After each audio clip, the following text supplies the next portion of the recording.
Hey everybody, this is Joel, your board game mechanic, and I'm doing a board game spotlight tonight, not on Grand Austria Hotel, even though I would love to. This is a great game, but Jason loves this game so much, I'll let him do a spotlight on that one.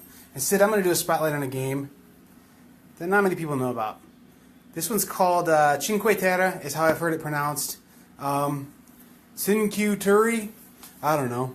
At any rate, it's the 5 villages of Italy, and in this game, you are playing a little tuk-tuk or Vespa cart kind of driver, and it's a neat little game. And I just want to make a note of this game for people, just because for one thing, it's not in print as far as I know. There are some copies of the game out there still, but as far as I understand, when they're gone, you're going to have to buy them directly from Chris Handy, who I think is just going to self-published. So I did notice at Card House they had copies of this game, Ding and Dent, which their Ding and Dents are notorious for being near mint, for $32. So if this game looks cool to you, I would really encourage you to jump out and grab it pretty quickly, just because it's a cool game. It really is, and it's a pick up and deliver game. So I'm gonna start with that. So Jason's gonna do Dinosaur Island tomorrow. So if you're watching this right now and you want to see Jason do Dinosaur Island on Thursday evening, that'll be cool. I'll be definitely tuning in for that. So, anyway, back to Cinque Terre. Let's go over the components here. First off, this is kind of cool. This is what your little cart looks like. You have a little Vespa scooter here, and that is like this cart right here is what you're driving around.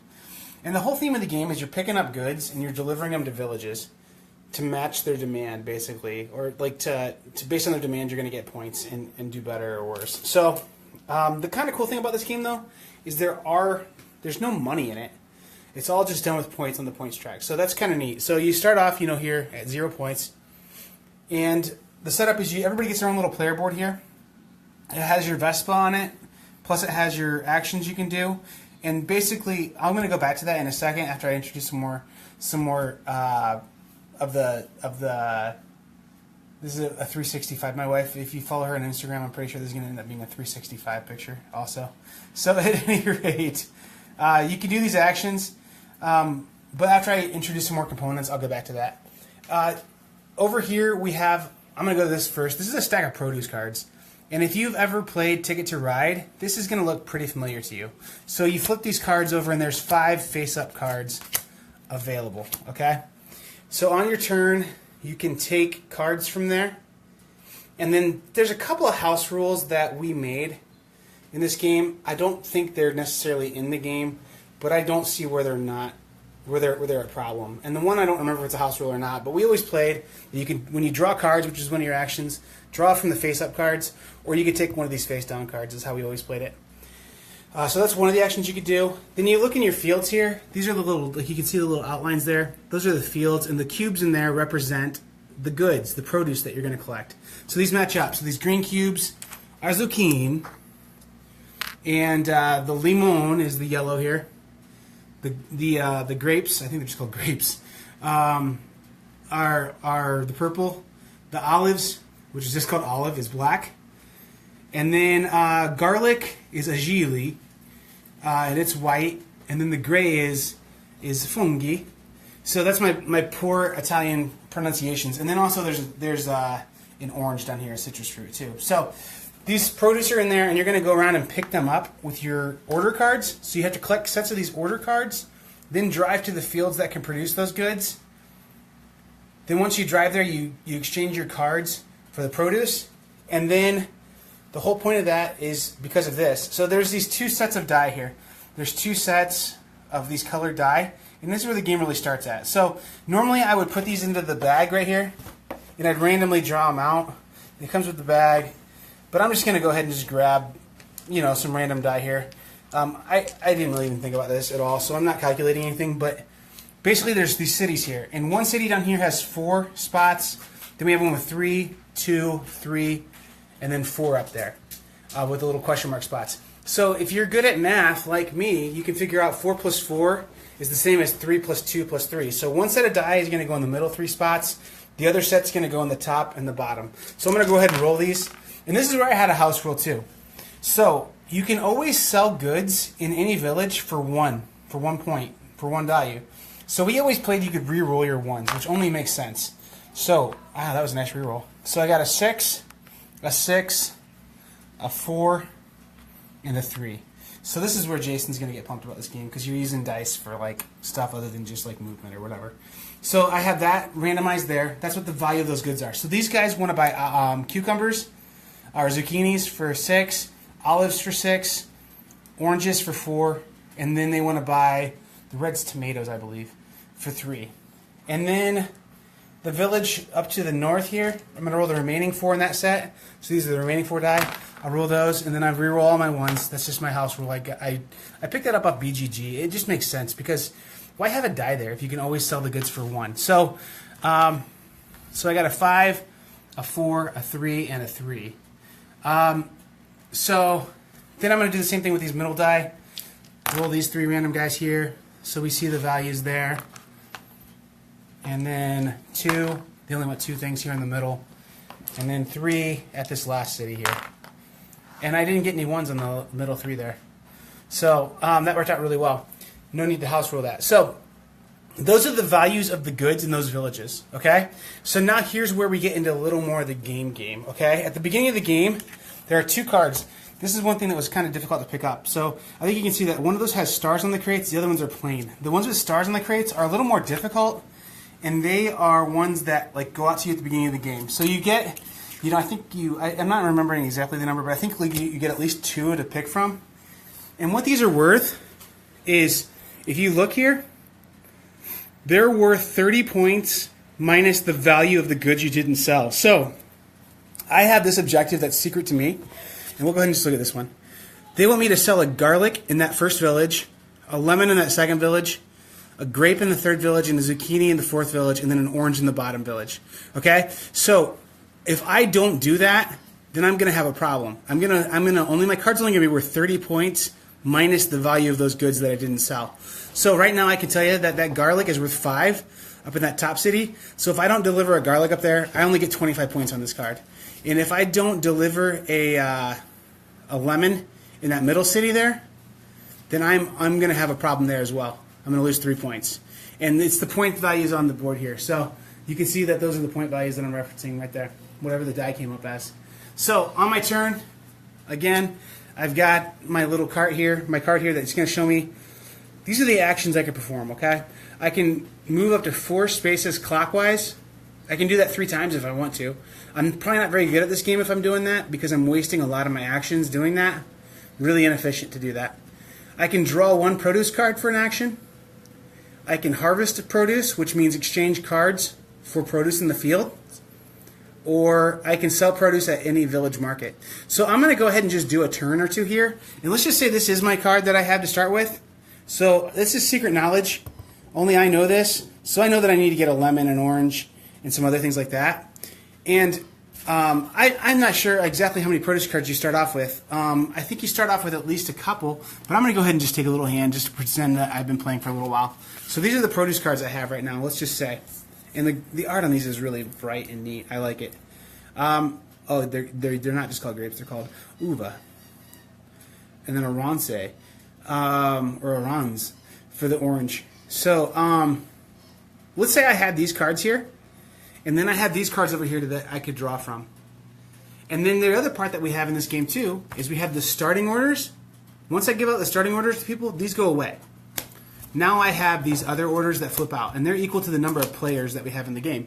So these are a lot easier to get, because look, I don't have to get 5 goods delivered on that.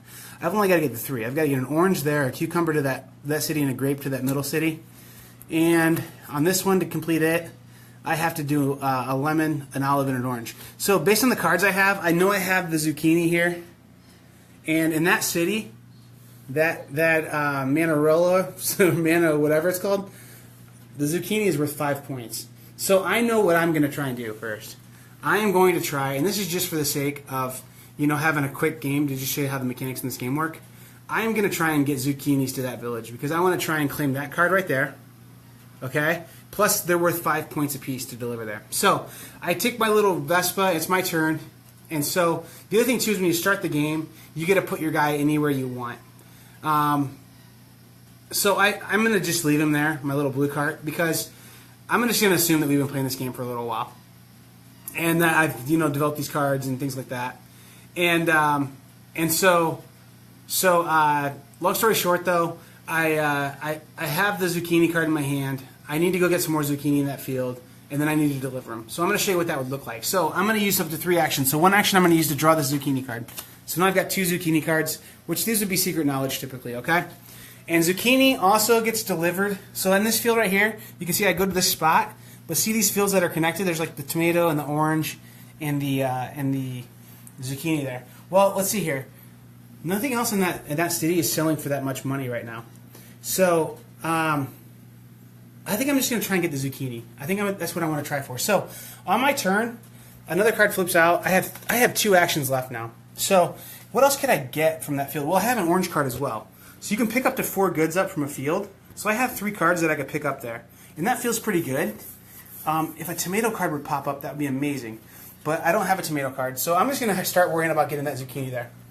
And you want to be the first person to deliver in the city, to some degree at least, because, well, there's reasons why you want to be the first person to deliver to a city. And we'll talk about that in a second. So on my turn, again, I've got these choices. Move up to 4 spaces clockwise. Note that it says clockwise. You cannot go anti-clockwise or counterclockwise. So you're always moving in a clockwise direction around the board. It's a big one-way street, basically, is the way you have to think about it. Draw a produce card. I just did that. Harvest produce. I'm going to go do that here. And then the final thing you can do is fulfill, sell produce to a village. So let's go ahead and do that now. I'm going to move. I can move up to 4 spaces for 1 action. So 1, 2, 3, 4. So I did that. I need to get clear for this field. So this feels really inefficient to do this, but I'm going to go ahead and do a second movement for it. Phase 1, 2, 3, and then I can move up to 4. So I'm going to stay there. I moved 7 spaces. That took 2 of my actions. I had 3 actions to do, like I said. So I'm done. I'm going to have to sit there for now. That's my turn. So then the black player here, they're going to do their thing. They're going to move, and let's say they want to draw, these 2 cards, and that's their turn. Okay, and then more cards pop out. Oh man, that's lucky. Look at how lucky that is. So I'm in this field with the oranges and the zucchinis. And I down here have a zucchini and an orange card, 2 zucchini and an orange card. So I have 3 actions. So my first action I'm going to do is I'm going to draw an orange card. So now all of a sudden I've got 2 orange cards and 2 zucchini cards. And the lighting here does not like focusing sometimes.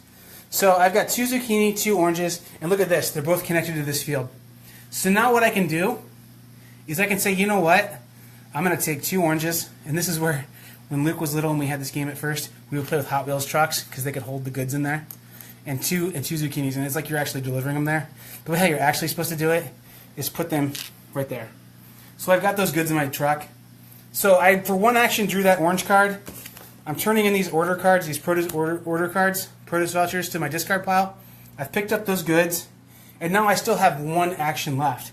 So I could move up to 4 again, and I want to get to this city because I want to sell.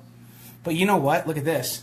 I can sell those oranges for 1 here, or I can make a pit stop here. It's on my way. I got to go clockwise anyway, and sell these oranges for 4 each. So that's what I'm going to go ahead and do. I'm going to come down here, move 1, and that's my final action. And then the black player is going to do something again. Let's say, they come here for our movement. They have these 2 cards, so they're going to pick up a black and a white produce. And I don't know what they're doing, but they're doing something. And then they also they want a second olive card, so they're picking up another olive. I actually did it wrong because he has white and gray cubes that he has access to, but just his turn doesn't matter because just don't play that way. So now I'm in this city, and I have 3 fresh actions I can do. So I have 2 oranges in my cart. So I'm going to sell 2 oranges to this city. So this is Rio Magori, or I don't know how you would say that. I'm an ugly American when it comes to that. So I put the cubes that I sold. They were here. I moved them down to here. And I had 2 cubes of that good I sold.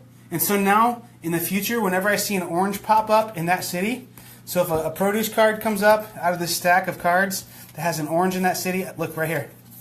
I've got a good start on that one. I need an orange in that city. So I've got a good start on that card. So I have an orange in that city now that I've sold. Plus, they sold for $4 a piece. So now I take my little turn marker and I go up to 8. So I've got 8 points off of that transaction. Okay?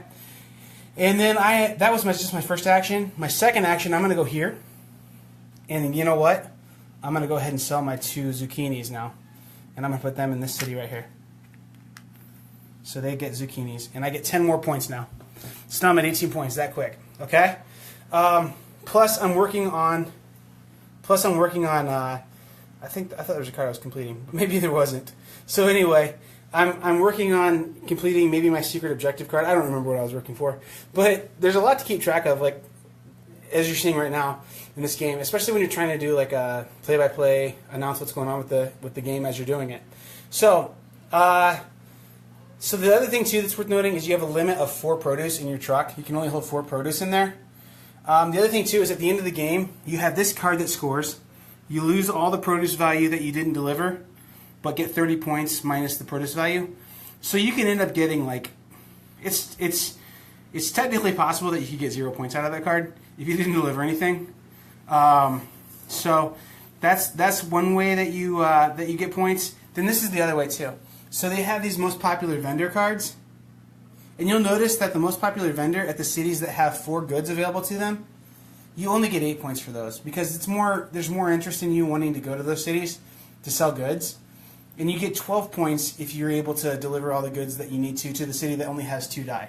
So once the game plays for a little while, there's more goods that would be out than that too in the fields, but like the game would play on a little bit, and I would have, let's just say I've been playing for a little while. And I get these goods, all these varieties of goods that I'm selling. And if you really want to be awesome at this game and get cards, you would deliver one kind of good to each place. And if you did that, then you would get there would be no card that would come out that you couldn't score.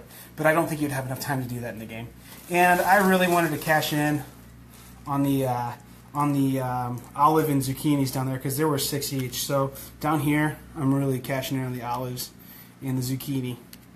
And because, like I said, this one has 4 values there that people want, 4 demand, I'm only going to get the most popular from this one for 8 points. So once I fill that up, I get that placard of 8 points for being the most popular vendor there. So the game keeps going on, and then like some cards would pop out. So someone would fulfill one of these cards. Let's see, did I fulfill any of these yet? I got the red there. Oh, I need to get a purple there. I'm going to cheat and put a purple there. And then a green here. So I would get this card. I won that. I got 16 points.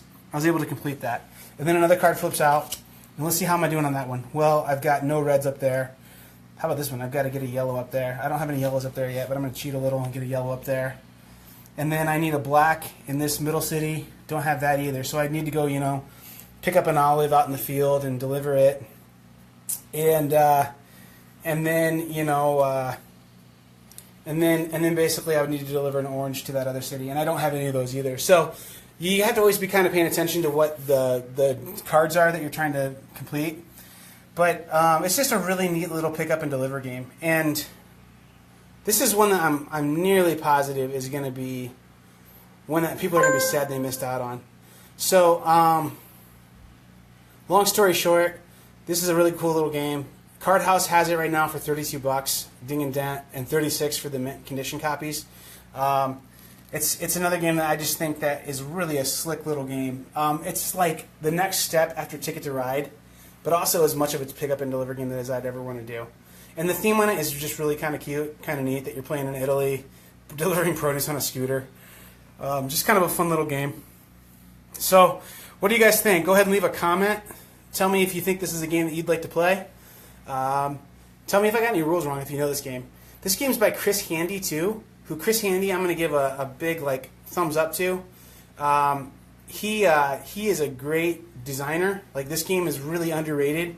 I don't know why this one didn't sell. I don't know. I think maybe the cover of it looks like there's a little more going on in it than there is. The art style maybe was a little bit too intense for as fun of a game as it is, a family weight game. But then also it's I don't know, Rio Grande picked it up, which this kind of doesn't fit the Rio Grande mold. Usually Rio Grande picks up European games that just need marketed in the United States. I think the only people to put this game out, if I remember right, were Rio Grande. And so Chris Handy does the Paco games, he does Long Shot, he does this game. He's one of the nicest guys I've ever corresponded with as far as being a game designer. Really generous too. So when I was doing my board game channel with my son, he was somebody who was like, yeah, I'd love to have you guys do a preview of my upcoming Kickstarter. So he sent us a bunch of Paco games and was really patient with us on trying to figure out the rules on those. and things. And so he's just a really great ambassador for board gaming. Good guy. So this is his design. I do think that he will. I do think that he will probably continue to carry this at his website, which is called Perplexed. Perplexed Games, I think, is what it's called.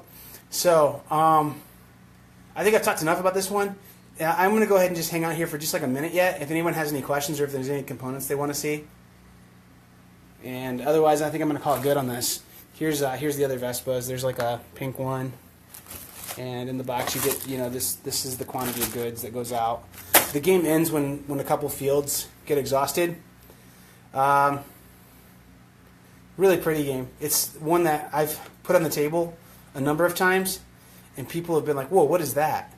Just because I think the actual board and box don't match. Like, this board just is so colorful and pretty, and then the box just, I don't want to say bland, but it's just, it doesn't convey the kind of cool vibe that you get from the game. So that's it, guys. I will answer any comments that come up later on this as well. But this has been really fun for me to just do a little spotlight of a board game that people probably don't know. But I really enjoy it, and I think it's really great. It's in my top 100. All right, thank you, guys. Have a good evening.